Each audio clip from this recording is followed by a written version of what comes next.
Hey sis, welcome back to Black Girl SOS. So today I wanted to take you outside so you can enjoy some of the Florida sunlight that I get to enjoy all the time, but my allergies are killing me. So we're going to be right inside. We're going to maintain our YouTube format and we're still going to chit chat. So today we are talking about the importance of preserving our education and the importance of in-home education and how I re-arrived at what I already knew because I spent so many years in education was via Juneteenth.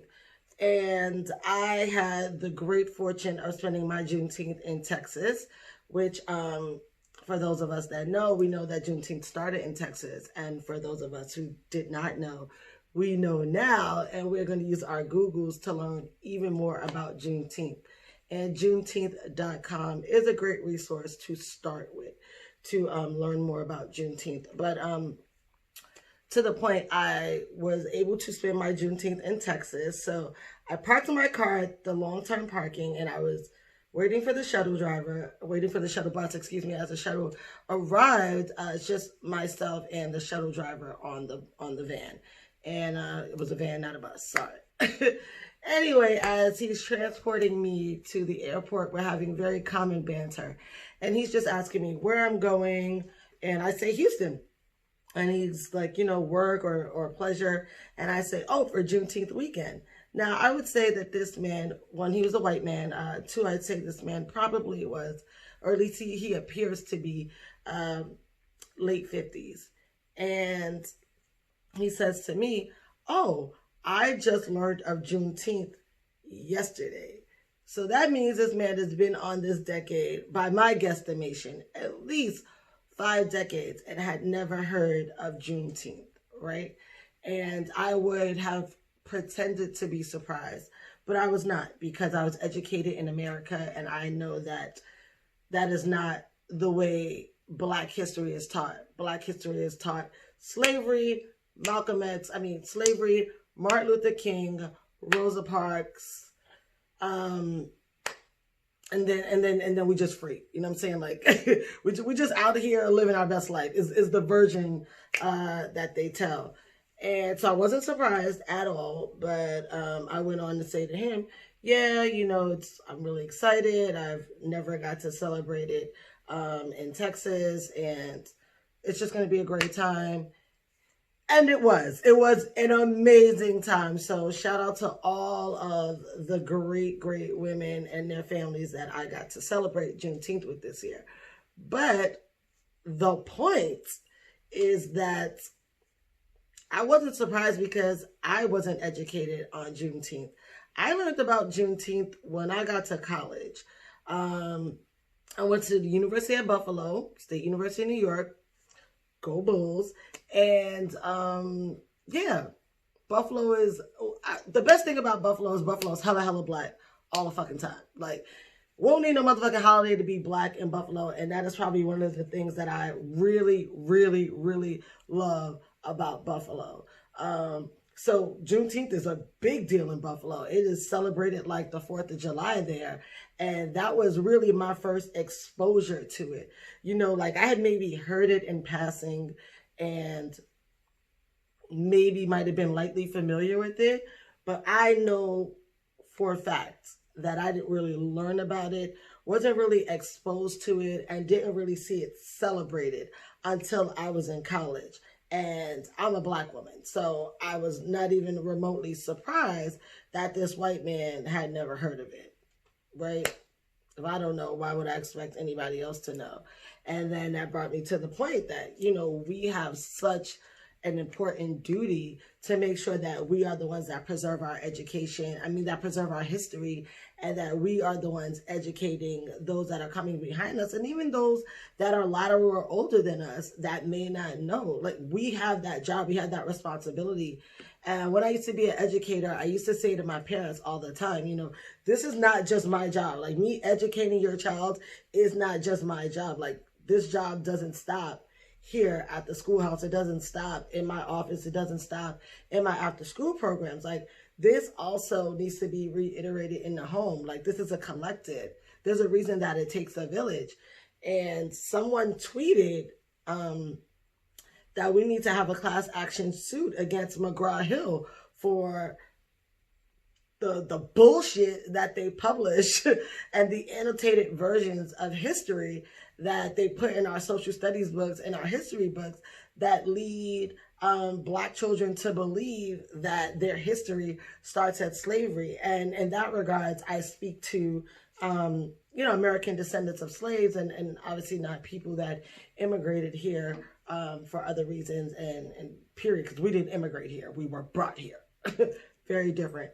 And I was like, yeah, we do need to sue their ass. I'm a lawyer, so I'm always like, I can get litigious in a minute. So I'm like, but as I read it, the first thing that came to mind was, this is the true miseducation of the Negro. And if you have not read Carter G. Woodson's Miseducation of the Negro, you can add that to the list of things that you need to add to your Googles and add to your library. And the first time I read it was in junior high school. I was in the 7th grade, and I'd gotten the book at a family reunion. And it was a game changer. In truth, I didn't understand every concept I read. I was in the 7th grade. I wasn't, I was an extremely smart child. But I wouldn't pretend that I was, this Black history prodigy in junior high school. But it definitely made a difference in me reading that book so early, and just having the opportunity to have access to that book so early made a difference. And again, it's to the point that it's our job to make sure that we're educating our kids and our peers, and even our parents and grandparents who, may or may not know.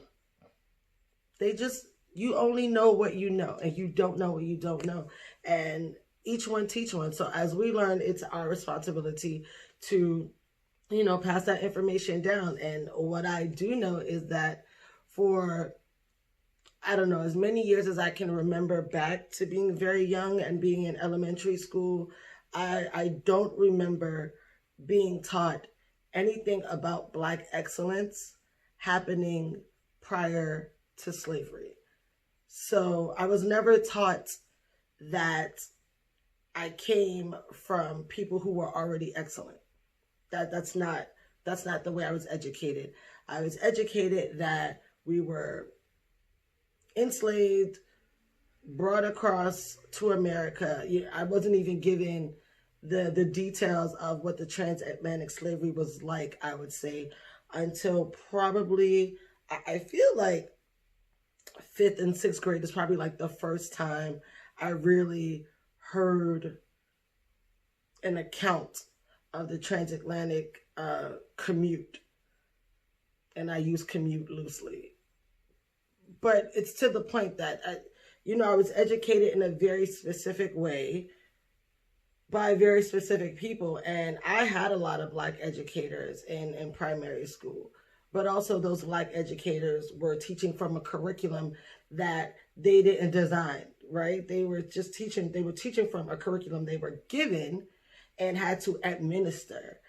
And to the point of, in the 5th grade, I want to say it was Miss Brownlow. I'm almost 3,000% Miss Brownlow is the first of my educators who really started to speak truth to power and just tell some truth about how we got here.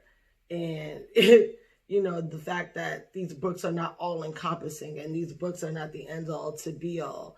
And there's limits to what you can say to a 5th grader, because what you say to a 5th grader 9 times out of 10 turns into questions.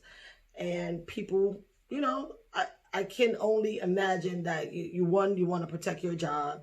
2, you don't want to stir a pot at home that's going to come back in school that again is going to affect your job. So obviously I don't know what all went into the decisions that were made to stick to the curriculum, to not veer off the curriculum, but it is what it is. I was in primary school in the late 80s. So there you have it. It was not really spoken of. And then I started junior high school in what, 1990, 89, 90, I think 89, 90, started in 90. I started junior high school in 90, and this, for me at least, was the first time since the second grade that I had white educators. Why that matters is that I started to get a lot of different information and not misinformation. Honestly, my white educators started to educate me about other white stuff that wasn't taught in books. So the things I was learning about European history, they were exposing me to the truth of it. You know, I was learning so much more about the then Soviet bloc. I was learning so much more about certain struggles in Eastern Europe. And obviously in the moment, I'm not grasping the magnitude, and I'm not grasping the privilege that my white educators have to say, well, this is, you know, I'm teaching you the curriculum, but here's what's really going on. Like, here's what went on with my family. Here's what goes on when I go back to visit.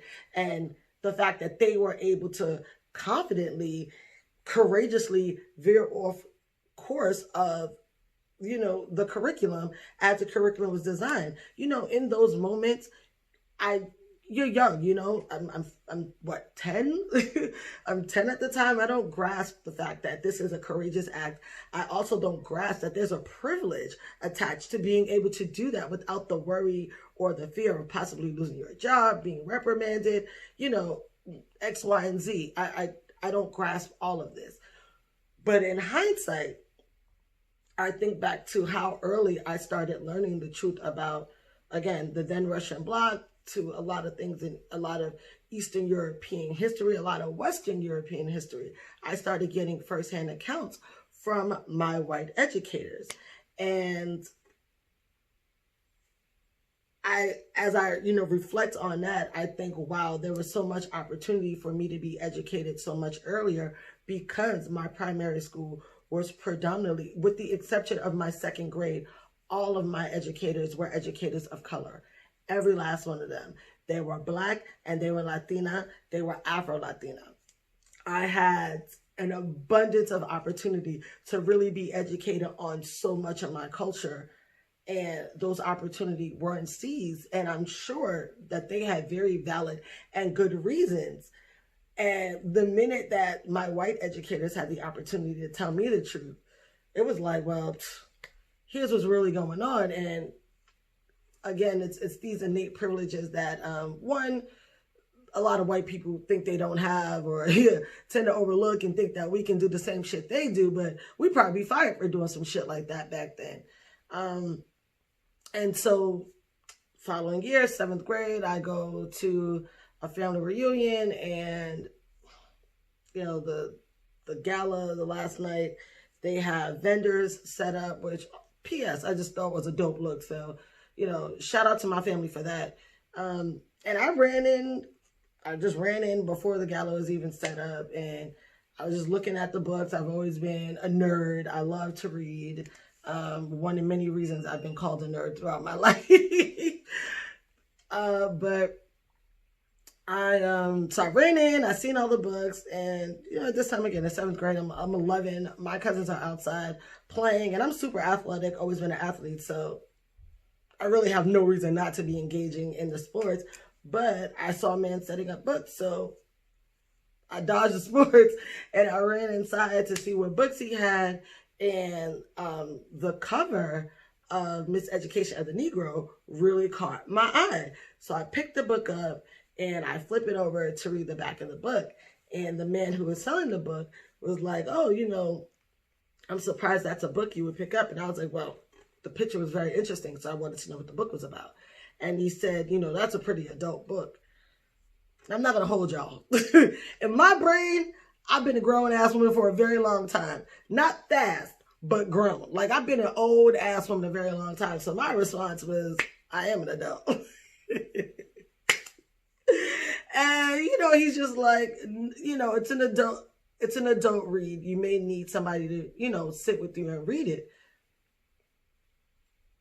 I'm looking at bro like, I don't need a motherfucker to sit with me and read shit.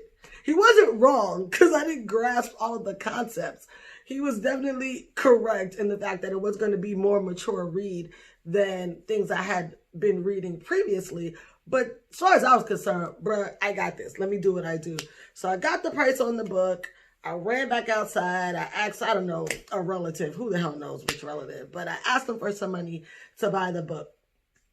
The relative said, let me come inside with you. Came inside, I guess, just to verify it was an of-age appropriate book. I don't know, or the price on the book. I really don't know why they couldn't just give me the money and let me do what I do because, again, in my mind, I'm an adult. I don't need no motherfucking assistance. But I also need their money. So I'm going to take this escort back into the gala room so that I can get this book. So we go in, I show the book. And they're like, okay, it's okay, pay for the book. So I now have this book in my possession. So it's 7th grade, and I now am in possession of Miss Education of the Negro. I tuck my book away. I go get ready for gala. We move on.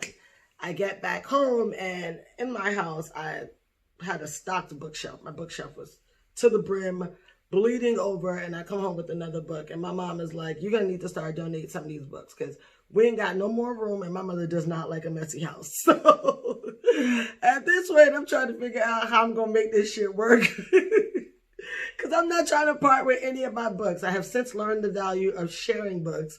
But at that time, I'm like, sis, I need all my books. All of them. Like, they mine. So I start to read this book, and I start to get introduced to concepts that I don't fully understand. But I'm going to keep reading anyway. I don't grasp them, but I'm going to keep reading anyway. And this is before we had the interwebs, I don't even think I have my computer yet. I think I got my first computer in the 8th grade or in the 9th grade. One of those. And that shit was like a Tandy. And anybody who is of age remembers a Tandy, and you know that this was not like this shit wasn't a MacBook, bruh, okay?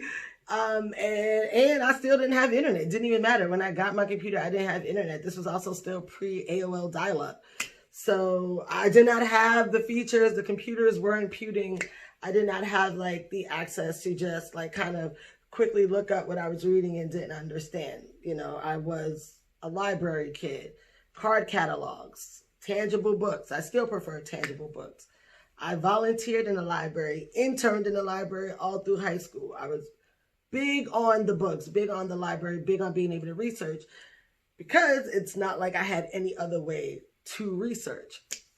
So while I wasn't grasping everything I was reading, I was, bits and pieces were registering. And what I was understanding is that if civilization started with us, how could I not come from greatness? And how could you sell me these dreams of other people creating all of these, all of these things that we're forced to learn, like to pretend that Africa had nothing to offer but slaves. Like, these things are starting to resonate. I don't understand everything, but these things are starting to resonate. And slowly but surely, I'm starting to see them translate more and more as I'm more and more educated. Fast forward to high school. I'm now in high school, and this is before my high school really faced some challenging times. My high school was one of the better high schools in New York City. So shout out to Murray Bertram High School for Business Careers. I went there from 93 to 97, and I had some amazing educators. I mean, amazing. And one of the main reasons that they were amazing is because you didn't have to be one of their students for them to feel invested enough to educate you. They would use their planning periods, and they would use their free periods, and they would use before and after school to take time with you, to sit with you and to teach you stuff. And it made a world of difference. My white educators taught me even that much more about, the truth of World War II and just historical periods. I mean, historical events that happened in Europe. But also, my Black educators did the same. They started talking to us about the truth, and they started telling us the truth. And it wasn't everybody, but, There's always a few bold ones, and and they were gracious enough to really tell us a lot of truth. Shout out to Woody. We love Woody, and Woody wasn't even my teacher. He taught two of my best friends at the time, and he would bring me in and swoop me in and talk to me when he would talk to them. He would take us out, and he would just really pour into us in a very different way, which is also, something I'll get into at another time, why we don't bash black men here at Black Girl SOS. Yeah, there's some fuckery, but there's some fuckery amidst all of us. In large part, I've had great experiences, and so we don't do that here.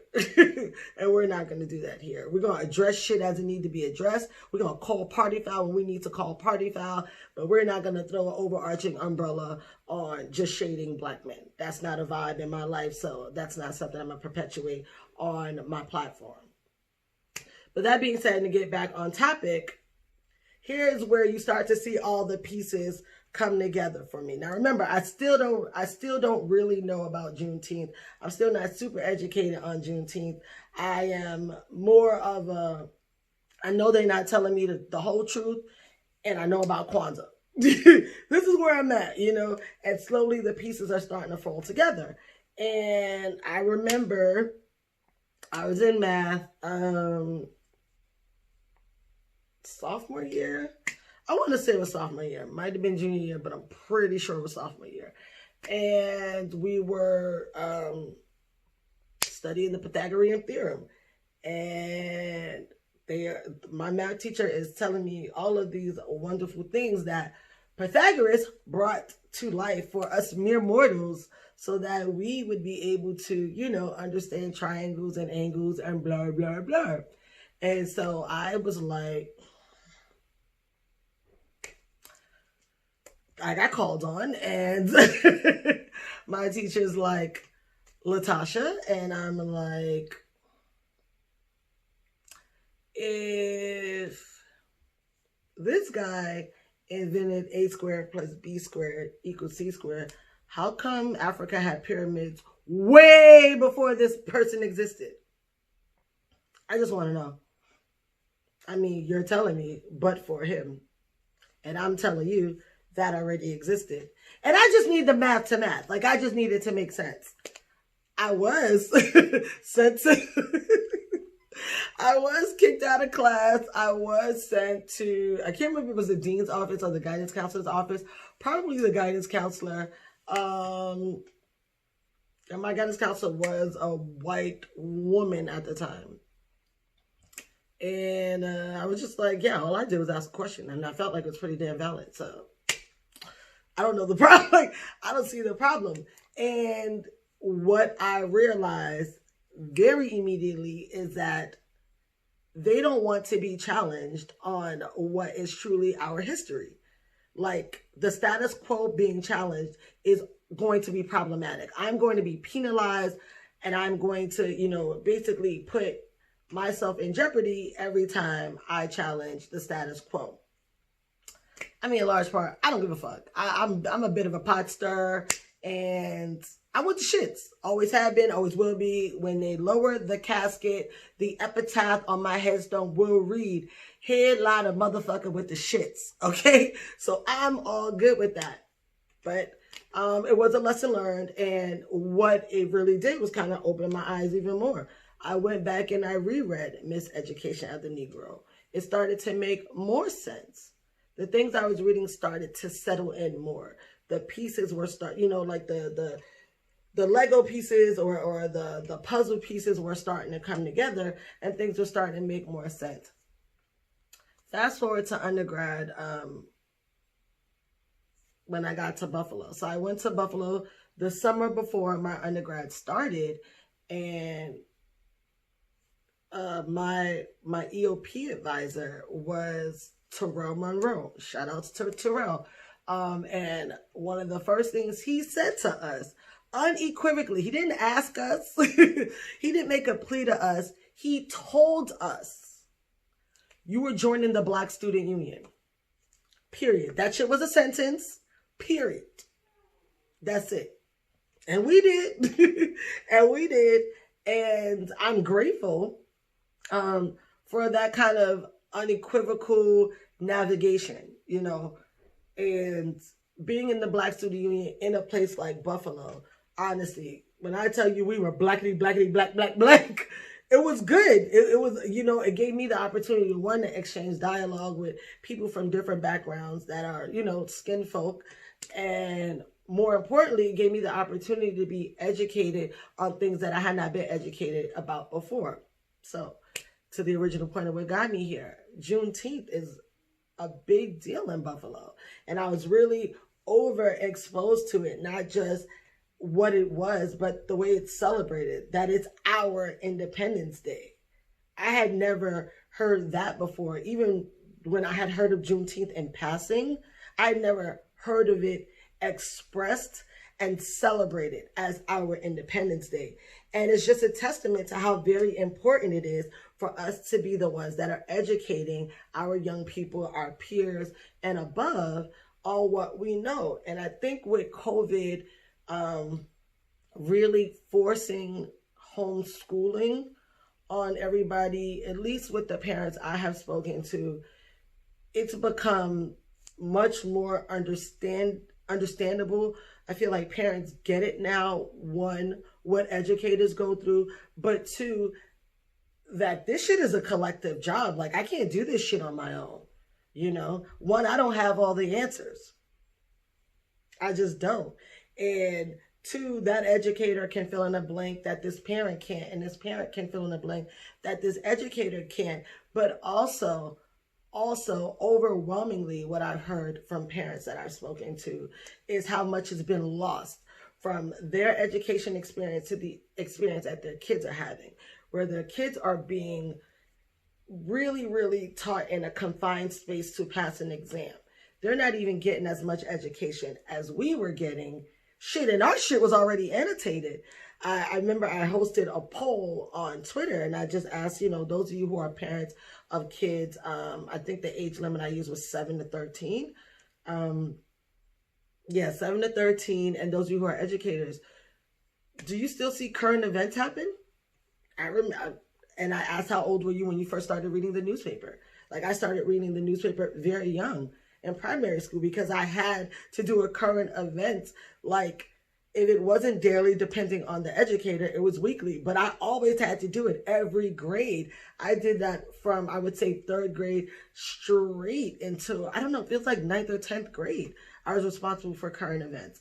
And then I remember in high school, I got my first New York Times subscription. And I had to get that. It was a mandatory part of one of my classes. And so parents are noticing how much is not being taught in schools, how much real life education their kids aren't getting. And then when it's translated into our own history, you realize how much we didn't get. So if we didn't get it and they're getting less, shit, they're barely getting a sprinkle. And so we have a responsibility, a cooperative responsibility, to really just make sure that, one, we're educating ourselves the best that we can. We are in a time where information is palm of our hands. Every one of our phones is a supercomputer. And on top of that, most of us have a computer. We've got smart TVs.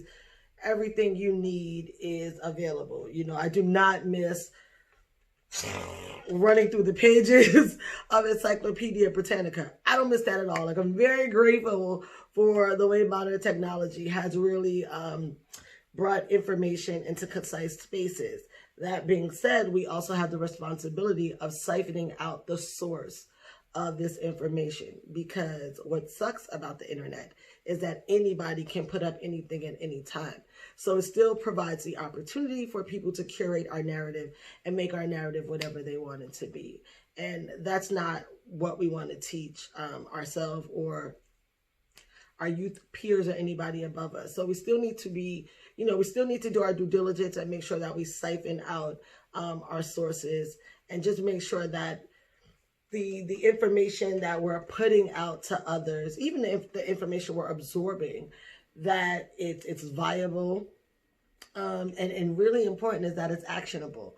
So when we teach Juneteenth, we also want to teach celebrating Juneteenth the same way they teach the 4th of July as Independence Day. And then they give us the day off because they teach us that it's that important that we need to celebrate it. You know, that's why people fought to have Martin Luther King's birthday off, because if you all want to hold him up on this high horse, and y'all know I am always interested in getting into the shits of how they love to canonize Martin Luther King, but they hated him so much that they assassinated him. So this real whitewashed version that they give us of MLK is not really the totality of MLK. I mean, I'm always interested in getting into that. If anybody cares, you know, hit me up, drop a comment, whatever. I'm down.